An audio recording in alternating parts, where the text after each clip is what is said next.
getting ready to graduate from high school and is going to also follow him to Tennessee. So that's really a nice feather in the cap of his parents, to say the least. They've got to be so proud of their two sons.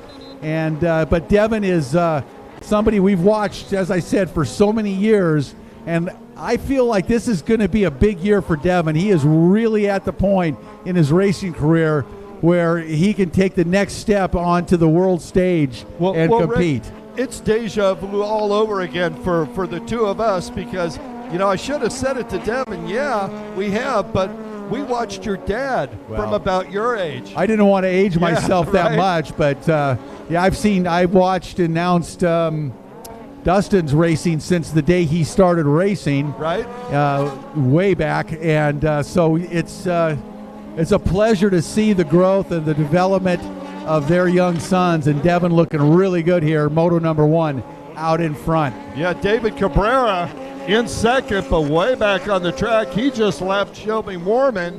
Shelby getting used to that boat, and you can see the difference in speed down the main straightaway, but you know, you don't want all the top speed right away.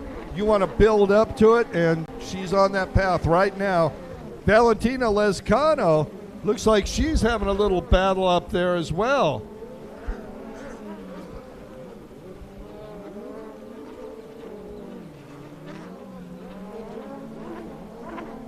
Devin coming around onto the front straightaway, already lapping riders, 116 down the front straight. That is the race leader, Devin Farthing.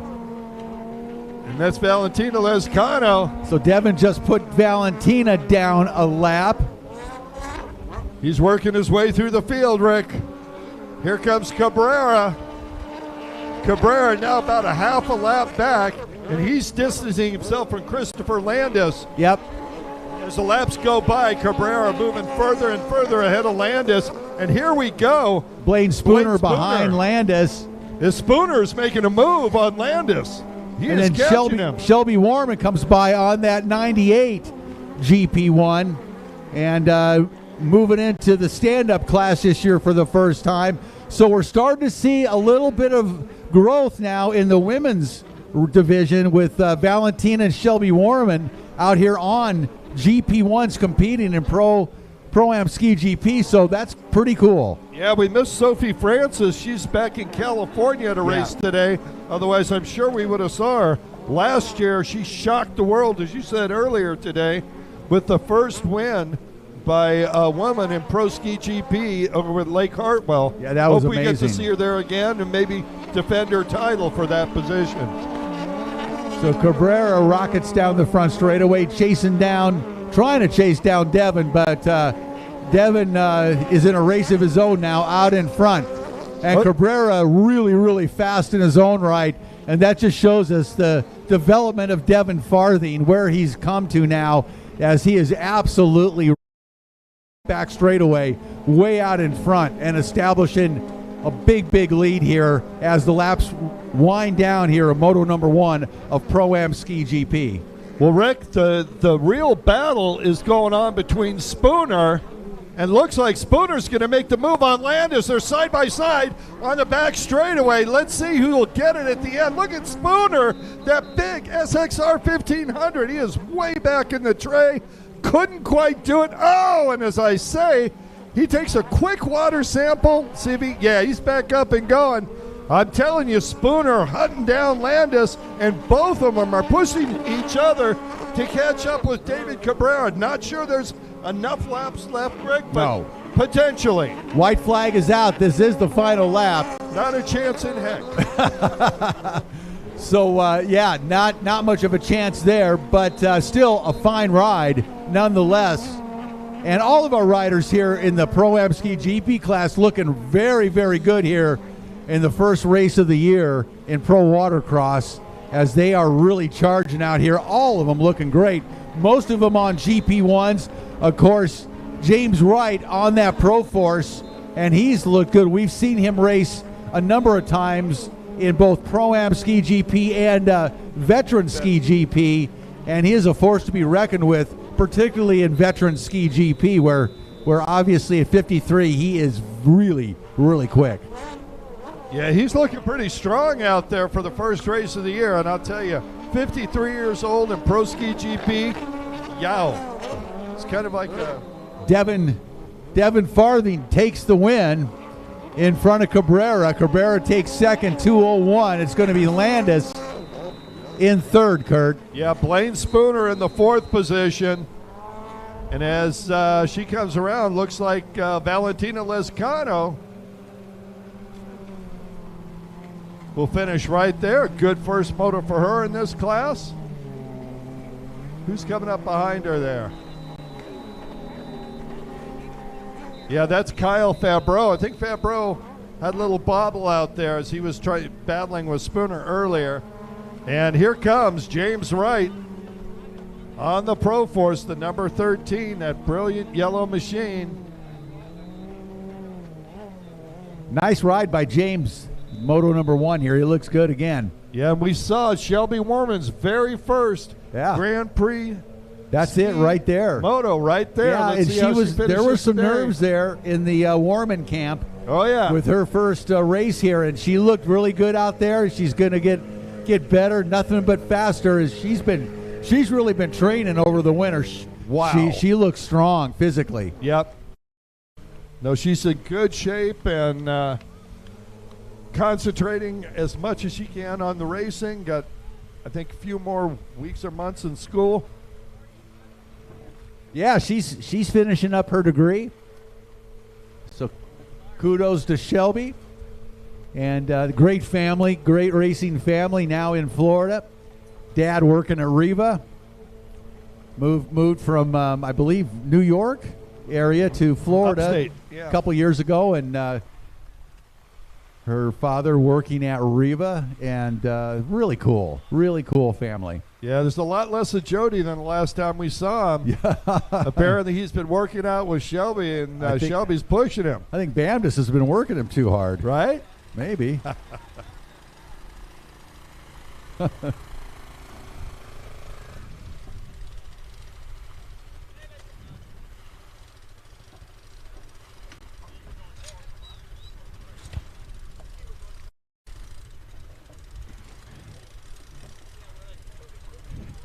Well, we got Sport on the line, but we only have one boat. I don't know where the second one is. Is that Michael Osborne? If it's the number 43, it's Michael Osborne. So Peter Dixon did not show up to the line. Yeah, don't know what's going on with his machine. Osborne, unfortunately, riding by himself. Yeah, that's frustrating. There's the... I'm looking for that boat down on the water, the 429, and I am not seeing it close by here, so he must have had an issue. Unfortunate. Yeah, that's a shame, man. First race of the year, and you're stoked, you're ready to go, and something happens, probably equipment-wise and mechanical, and don't make the line. We should talk about that, Rick. In reality, we got 3 huge races going on. The one you're at right here in Sebring on the road course. Yeah. And in Miami, it's Formula One. That's right. Sebring. So there's a lot of people that normally would have been here, but they're taking the opportunity to see the Formula One race in Miami. That's very true. And also, if you're not familiar with the history here in Sebring to racing enthusiasts, really car racing enthusiasts, it's a very famous track, about 20 minutes from the race site here at Veterans Park. It's Sebring International Raceway, and it is a storied racetrack in racing history, in sports car history particularly. And they have a big event, a World GT race going on there this weekend as well. So this town is packed full of racing enthusiasts all over town that are here for Sebring and, of course, for Pro Watercross. Yeah, another one of the fantastic road courses here in Florida, Daytona, of course. Did you ever race at Sebring in your road racing days? No, I never raced in Sebring. Sebring really wasn't a motorcycle track. we early on, I was early on in the road racing days, and we did, let me see, Summit Point, West Virginia. was a sports car track that we used to race. But I don't really remember Sebring in my days in the motorcycle industry. Not that I'm aware of. You know, I worked at Cycle News with, which was, you know, heavily covering road racing. Paul Carruthers was the editor, whose father was a legendary legendary world champion that everybody knows. But I don't remember growing up. Of course, you and I grew up in the same era, where if you were into motorcycles and motorcycle racing, you were into everything. Yeah, well, it didn't matter. I do remember growing up. No. It didn't matter whether it was road racing, motocross, flat track, speedway.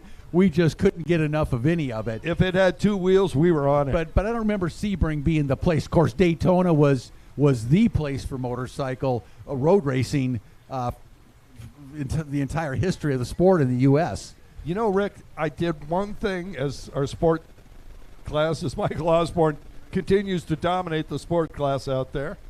There's been a couple of things that I wanted to do. I guess some people call it a bucket list. That's kind of final, but yeah, maybe it is. We're getting up there. So about a month and a half ago, I jumped off a cliff with a parachute for the first time. You did? I did. You didn't tell me this. I've got photos. It was incredible. So you're actually more insane than I thought you were, which is saying a lot. Wait until you hear this. The one thing on two wheels that I haven't done that I really wanted to do was a mile track race. Oh, yeah. Okay, and you're talking about Kel Carruthers. Kel helped put together a TZ 700, not a 750, for Kenny Roberts, and I happened to be there at the San Jose Mile, maybe the premier mile, along with perhaps DeQuoin. Yeah. And watched him ride that incredibly violent beast. Nobody else on the planet, I believe, could have kept that thing upright. I was going to say, pretty much considered the greatest motorcycle racer in history, and probably the only racer that could handle that ridiculously powerful bike. Rick, it was unbelievable to watch that machine go down the front straightaway at 135 miles an hour, spinning the rear tire. Kenny did everything he could to keep that thing straight in the straightaway. Now, forget about going sideways. Then it was just he was feathering the throttle, and that thing was blowing a rooster tail.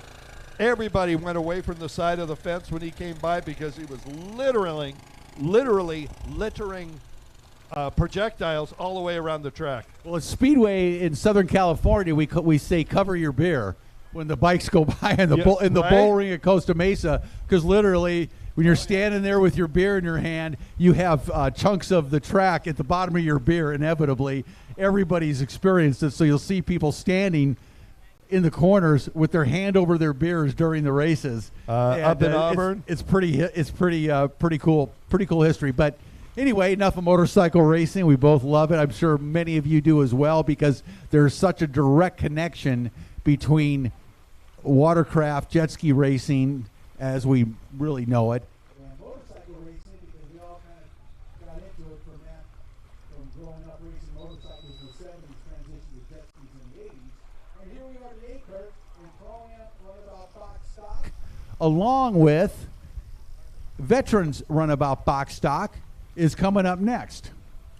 Let's go ahead, and they're not on the line, but we'll just do a little pre-work here on the number 9 Yamaha out of Rosario, Argentina, sponsored by Riva.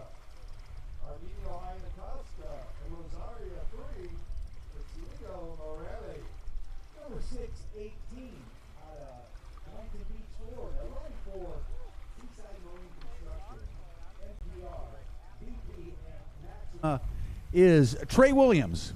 On the 714 Kawasaki out of Wellington, Florida, sponsored by Allura Construction, Tetro Racing, and Broward Motorsports, Domenico Barilla. And in Veterans Runabout, or Amateur Runabout, Veterans Runabout, thank you, Leo Morelli. That would be the aforementioned Leo Morelli, correct? I agree. Okay. How old is that one? When we're in agreement. Sponsors are the same. Imagine that. Yeah, we're in agreement. So it's all good. Speaking of legends on the beach, we saw Dustin Farthing down there. There is Arminio Iantoska. Boy, haven't seen Arminio for a couple of years. Good to see Arminio here. Talking to Tattoo Rich. Redeveloping that relationship. He looks a little casual to be racing today, so I'm thinking he didn't get the parts he needed to get that boat together. But he is supporting. It looks like he's in the role of a holder. Excuse me. Oh, yeah. He's always been a good holder. Here comes that Rosario 3. And, well. That's Leo Morelli. That's a boat that was built by Arminio Iantoska. They must have forgot to put the numbers on. It's Rosario 3. It says it right there. Okay. We'll know who it is. Oh, it's the black one. Because that's a very sleek, black right? Black Yamaha. on black. It's a stealth fighter. That's what that thing is. Yeah, it is. That's what it looks like. Here comes Domenico Barilla. There on the 714. Just needs like 4 more people to move that big old boat.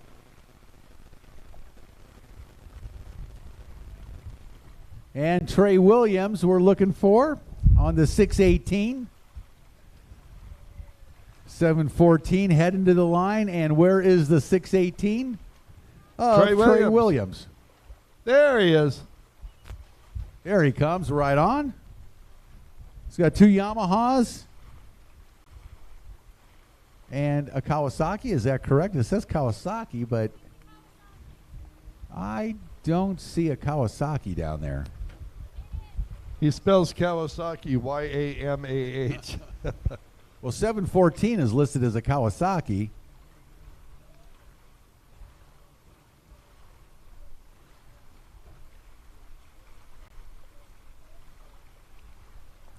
I'm trying to get a better look at that. I don't believe that is, but you just see the back end of it from here. They're on the starting line, so we're right behind them in the tower up here.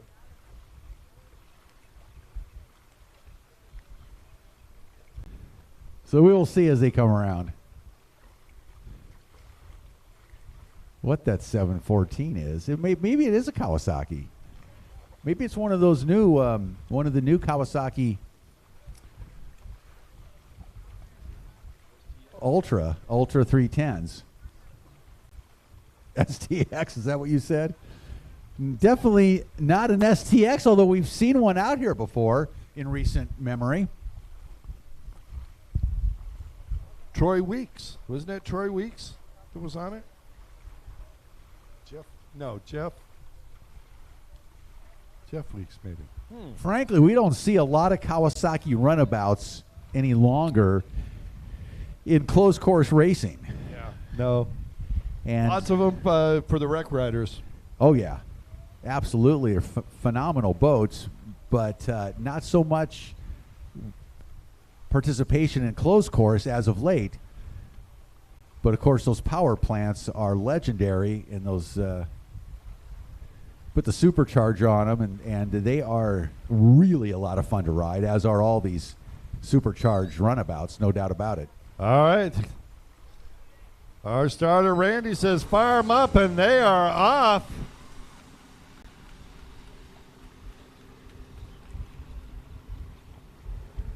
All right, box side by side, Rick. runabouts. Oh! They're pushing him in. He's pushing right back. Look like a little bar banging going in around that first turn, Kurt. Well, I think that's the Argentinian Leo Morelli. Morelli just came back from a win in Chile, and that is Morelli out front. Well, he's learned well from Arminio. Right? Very aggressive stance coming into the first turn, and he takes off down the front straightaway here into the lead. Domenico Barilla in second and Trey Williams in third.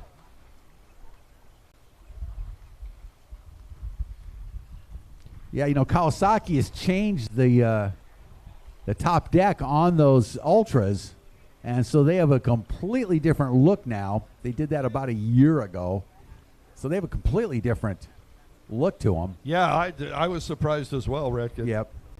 I would have said the Y. the Y-band. Boy, look at the battle going on now between Trey Williams and Dominica Barilla. Those guys are going at it. Meanwhile, out in front, Leo Morelli just quick around the boys, doing a good job not smacking them. Speaking of smacker out there, the newest member of our CBS Sports Network broadcast team. And there's the pass, Rick. Like to welcome Smacker to the team. Really cool young lady. You're going to see her on the CBS Sports Network television broadcast. She's down on the beach right now with our producer, Ray, shooting some stuff. Rick, here comes Trey Williams, and he is on fire out there. Yeah. Williams going to try and take the lead. He'll be a little bit behind, but look at the distance he made up on Leo Morelli. Well, I've been watching him, and he has really been making some nice turns on that Yamaha. First one to use the inside, Rick. Sorry. Yeah, going to the inside, as you said, Kurt, on this split. So see where it shakes out as Williams. Well, Morelli swings a little bit wide. Williams comes on the inside. Morelli maintains the right. Oh, he's working him. He's working him hard. Trey Williams out of Boynton Beach, Florida, putting the pressure on the leader. You know that 714 Kawasaki out there of Barilla is looking good as well. That boat is running strong, Kurt. No question about it. I mean, I'll tell you what, at the break, we got to go down and look at that thing. Yeah. For sure. Yeah, that looks nice. That's a beautiful looking ski he's on. And he's not up with the leaders for sure, but he is not too far behind as we have a raging battle. Well, Williams for made the lead. the pass. He's out in front now. Boy, he is fast. He closed the gap very quickly. Yes, he did. He on Morelli and is taking over the lead and now and pulling out a little bit of a gap. Yeah, he looks behind him with a little tip of the shoulder like, yeah, sorry, guys. And look at him distance himself from Morelli now. He's already got a 3-buoy lead, and we're about 15 seconds into it here. Yeah, Arminio's going, oh, crap, I got to go back to the pits and do some work here between motos. Yeah. No, he's going to go back and talk to his rider. Why'd you let him by? Yeah, exactly. I wouldn't have. And Arminio would not have. He wouldn't have, no. Yeah, no, he is. He's known well for his. Not an easy boy to pass. No. And a hero to many here in Southern Florida. Oh, to be sure. In the Naples area, absolutely legend. Yeah, I believe his brother Joe might be here. I thought I saw him down there. Well, look at that. Look at the distance he got in one lap, Rick. I'll tell you right now, Trey Williams is on fire. That's Seaside Marine Construction, MRP, Maxima, BP sponsored machine. From Boynton Beach, Florida, Trey Williams is out there just teaching everybody the way to ride a runabout. Look at that lead in 2 laps, Rick. That is phenomenal. No, it's amazing. Once he got by Morelli, he was able to just create a gap immediately. But now look at the battle for second. The Kawasaki, the Kawasaki of Barilla has charged up behind Morelli now, and he is challenging Morelli for second overall. And look at this. Kawasaki going to the inside. Morelli on the outside. Yamaha versus Kawasaki. Morelli got a little bit of a lead, but that happened before with Williams. Here he comes. Dominica Barilla on that 714. Boy, that Kawasaki's running strong. He looked fast at the beginning. He was a little behind, but he has been charging, and the boat looks very, very strong, very fast. We'll see which way he takes it. Yeah, is he going for the inside split? He is going for the inside split. 2 splits on this race course here in Sebring. Oh, man. So close. Side by side going into that back straightaway. Morelli continues to hold about a 4 bolt length lead, and that lead is shrinking quickly. Yeah, I feel for Morelli. He was out front. He got a great start. Looked like he was pulling away.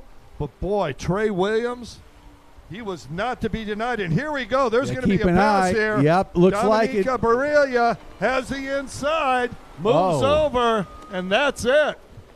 Boy, he really did a nice job of coming out of that inside split and moving over in front of Morelli to take second place, Kurt.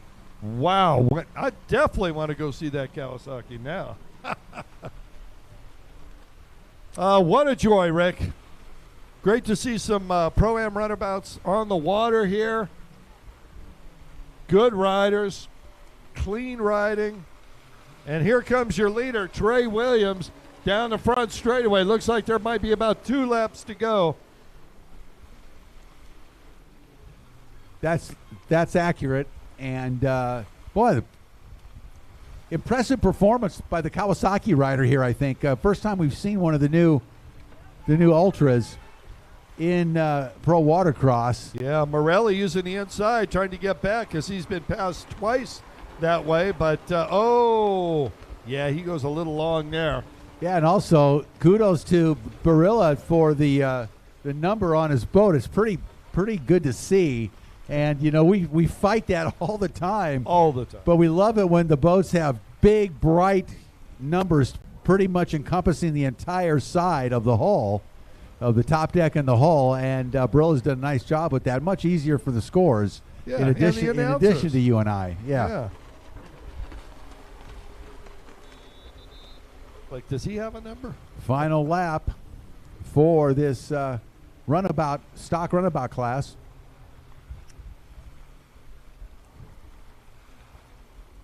Well, Trey Williams out of Boynton Beach has definitely proved to be the head of the class here, at least in this moto number 1. Now everybody knows about what they're going to do. They're going to head back to the pits and start to do a little bit of extra tuning, maybe some prop bending, try and catch up with Trey's Yamaha.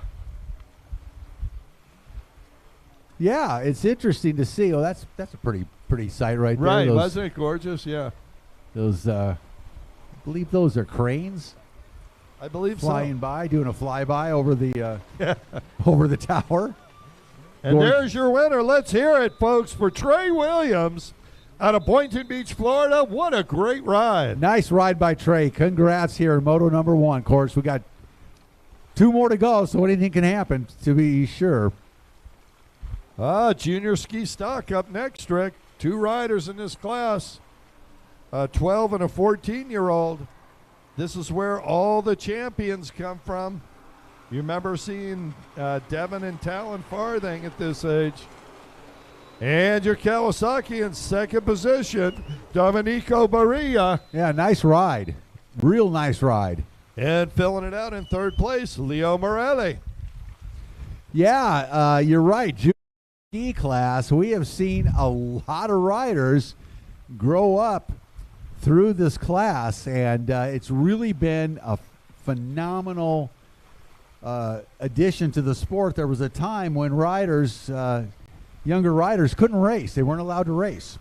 They weren't deemed able to control the skis, which promoters pushed and pushed, and finally, you know, parents pushed and riders pushed and promoters pushed, and finally, years ago they added the junior classes to racing, the stand-up classes, and we've seen the riders grow up through that class and turn into some outstanding talent, Kurt. Yeah, and Rick, let's be clear. Pro Watercross was at the front leading the charge of getting those 10-year-olds in here.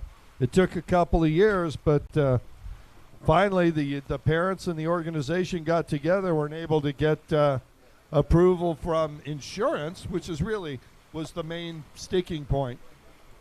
Because we got to protect everybody out there in our litigious society.